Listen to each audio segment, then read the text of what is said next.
Salut à tous, c'est Stan. C'est la semaine du Black Friday, la semaine des soldes pour se faire des bonnes affaires, mais aussi pour stocker ses cadeaux de Noël.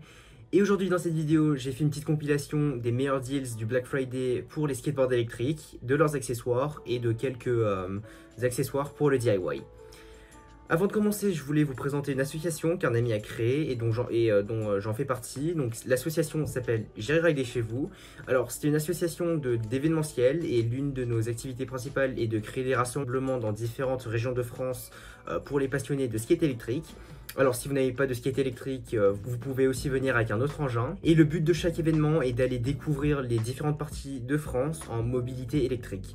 Alors cette année, malheureusement, on n'a pas pu faire grand chose à cause du confinement, mais on a pu faire un événement en août. Et si vous voulez avoir plus d'informations sur cette association et si vous voulez la rejoindre, les liens sont dans la description, la page Facebook de l'asso et le site web de l'association. Donc commençons par les skateboards de 2020. Alors cette année, il y a vraiment deux skateboards qui sont un peu mis en avant par un peu toute la communauté. Je dirais qu'il y a d'abord Backfire et X-Way. Donc c'est vraiment les deux marques vraiment les plus avancées.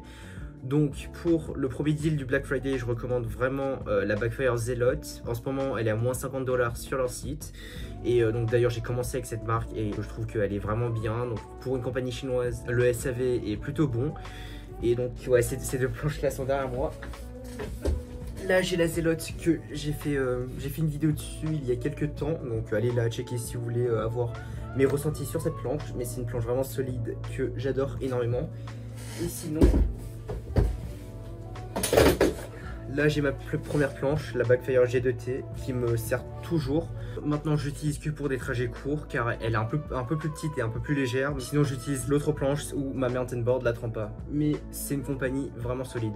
La deuxième planche donc d'une compagnie chinoise que je peux vous recommander, c'est X-Way. Donc j'ai aussi fait une vidéo sur celle-là. Et ils ont sorti aussi une nouvelle shortboard, donc une planche un peu plus petite et qui a l'air hyper performante avec des fonctions logicielles vraiment cool comme une lumière de frein. Donc quand on freine, il y a la lumière derrière qui s'allume comme sur les voitures. Du coup ça c'est vraiment une fonctionnalité assez unique sur un skateboard. Aucune autre compagnie avait fait ça auparavant.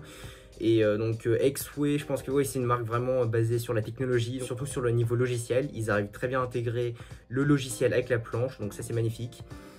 Entre Backfire et X-Way, je dirais que Backfire a un peu plus de puissance et plus d'autonomie, et X-Way, ils sont plus basés sur le logiciel. Mais c'est deux planches vraiment magnifiques. Alors pour X-Way, je peux aussi vous faire une autre recommandation. Puisque cette année a été assez difficile, allez acheter les X-Way chez Julien, donc c'est un revendeur français. Je mettrai son site en description et soutenons l'économie locale. En parlant d'économie locale, une dernière planche que je peux aussi vous recommander, c'est Evolve. Alors cette planche là, je la recommande uniquement parce que le SAV il est en France et je pense que c'est l'un des meilleurs ou le meilleur SAV français pour les skateboards électriques. Donc leur locaux se situe à côté de Paris, donc c'est hyper facile de les joindre et si vous avez un problème, vous pouvez directement les appeler. Personnellement, je préfère un peu moins les planches Evolve par rapport aux autres planches. Je dirais que la qualité de la planche, elle est vraiment là. Donc le deck, les trucks, les roues, donc sur ces parties-là, la finition, elle est vraiment de bonne qualité. Mais leur point faible, c'est plus sur l'électronique. Donc je dirais que la batterie, la télécommande et le contrôleur, je dirais que ceux-là, ils auraient pu intégrer de meilleurs composants pour leur planche. Et derrière la télécommande, j'aime pas du tout comment leurs télécommandes ont été faites. Donc on peut accélérer et freiner en même temps et parfois c'est juste pas très intuitif. Et personnellement je préfère beaucoup plus des télécommandes avec une molette, avec une roue comme ça, ce qui est beaucoup plus simple à utiliser. Donc voilà, cette année c'est vraiment ces trois planches. Si vous êtes situé en France, allez regarder ces trois planches là. Si vous voulez d'autres options, vous pouvez aussi regarder d'autres compagnies chinoises comme Mipo, Wowgo ou Onboard. Donc ce sont d'autres compagnies si vous voulez encore plus de choix. Mais personnellement, entre Backfire, X-Way ou Evolve, là c'est vraiment les trois marques un peu dominantes du marché. Passons aux accessoires. Alors, pour les accessoires, j'ai fait une petite liste derrière moi. Donc tout d'abord, je voulais vous présenter le hoodie de Lazy Rolling que j'ai derrière moi et que j'utilise pour tous mes rides. Donc voici le hoodie de Lazy Rolling. Donc c'est un hoodie avec une armure intégrée. Donc on a une dorsale, des protections sur les épaules et des protections sur les coudes. Personnellement moi j'adore ce hoodie parce que c'est quelque chose qui camoufle l'armure. Donc soit on peut avoir des armures de motocross pour bien se protéger, mais c'est vraiment des armures visibles et on ressemble à un robot. Soit on peut acheter quelque chose comme ça, donc de chez Lazy Rolling. Et ils intègrent tout dans un c'est pas un pull mais c'est un hoodie. Et franchement c'est discret, c'est assez bien fait. Et pour l'instant il m'a bien protégé. Et d'après les vidéos sur internet, il a l'air de bien protéger en cas de chute. Donc la qualité, je dirais que c'est peut-être pas encore là. Là il y a le logo sur le côté qui est en train de partir après un an. Mais pour une petite compagnie, je pense qu'ils font des trucs assez cool. Un deuxième accessoire de skate que je peux vous recommander, c'est si jamais vous avez besoin d'un sac. Donc il y a le sac Alter Bags qui est hyper cool pour transporter les skates. Alors ce sac, ça a été un sac conçu pour transporter les skates. Derrière, on a un compartiment qu'on peut ouvrir, mettre son skate et refermer le compartiment et transporter le skate sur notre dos. Et à l'avant, on a aussi un autre compartiment pour mettre son casque. Donc c'est hyper pratique si vous voyagez régulièrement avec le skate. Ou sinon, moi personnellement, je l'utilise plus pour sa fonctionnalité pour transporter le casque. Au lieu de se trimballer le casque et le skate dans la main. J'ai le casque sur mon dos et le skate, je le prends à la main. Donc c'est assez pratique. Ils font deux tailles. Donc là, j'ai la taille mini et ils ont aussi une taille maxi qui est un peu plus grand. Et voilà, je dirais que c'est un bon sac. Sur leur site, ils font une petite réduction de 30 $ pour ce sac et une autre petite sacoche. Donc pour l'instant, ce n'est pas grand chose, mais je me suis dit que vu que cette année, ça a été une année assez compliquée pour tout le monde, je trouve que c'est un bon geste de leur part de faire quelque chose. Et franchement, je recommande ce sac. Et le dernier accessoire pour les skates que je peux vous recommander, c'est les casques de Rurock. En ce moment, ils font une promotion à 150 € au lieu de 300. Ce sont des casques qui sont de base conçus pour le snowboard, mais on peut aussi les utiliser pour le skate. Alors, l'avantage de ce casque, c'est que l'avant, enfin la partie de la mâchoire, on peut l'enlever. Donc si on veut avoir plus d'air, on peut enlever l'avant et on peut le remettre quand on veut. Et le plus grand désavantage du casque, c'est que puisque la mâchoire elle est rétractable, cette partie-là elle est beaucoup plus fragile que par rapport à d'autres casques intégrales. Et donc ne comptez pas trop sur ce casque pour vous protéger l'avant du visage, mais sinon l'arrière c'est juste un casque normal.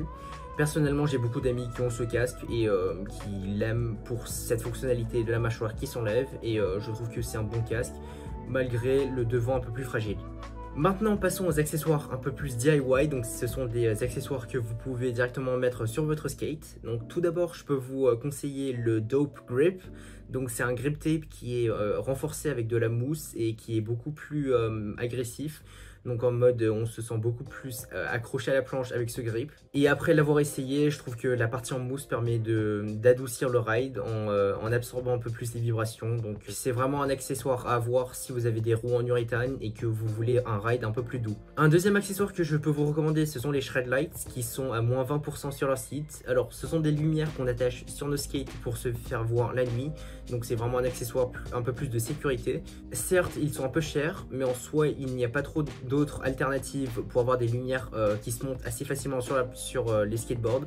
Donc pour moi ça c'est une solution si vous n'aimez pas trop bricoler et faire des supports DIY pour votre planche.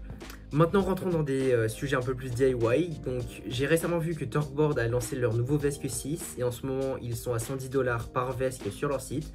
Et puisque Torqueboard c'est une compagnie assez connue, je pense qu'ils font des assez bons produits. Et ce produit-là peut vraiment remplir le marché du côté des vesques fiables, mais pour pas cher. Enfin, je pense que 110 $ c'est vraiment raisonnable par rapport aux autres vesques premium qui sont sorties cette année. On peut parler des Stormcore ou de ceux de Trempa. Et pour finir, si vous êtes à la recherche des télécommandes ou des moteurs, vous pouvez aller voir ça chez Flipsky. En ce moment, ils font aussi des soldes du Black Friday sur leur site ou sur AliExpress. Et on peut trouver des moteurs 63-74 pour environ 50 €. Donc personnellement, je trouve que c'est un bon prix pour des moteurs comme ça. Alors Flipsky, c'est vraiment une compagnie où on peut avoir un peu de tout. Parfois, on peut avoir des bons produits, parfois ils sont un peu plus moyens. Mais pour le prix, c'est un peu ce qu'on a. Et j'ai l'impression qu'au fur et à mesure ils s'améliorent un peu sur leurs produits. Donc allez voir ça si vous êtes à la recherche soit des télécommandes ou soit des moteurs. Sur ce, merci d'avoir regardé cette vidéo. Dites-moi dans les commentaires si vous avez des suggestions pour comment améliorer mes vidéos. Et si vous l'avez aimé, vous pouvez liker la vidéo, vous abonner et aller me suivre sur mes réseaux sociaux. Et sur ce, moi je vous dis à la prochaine.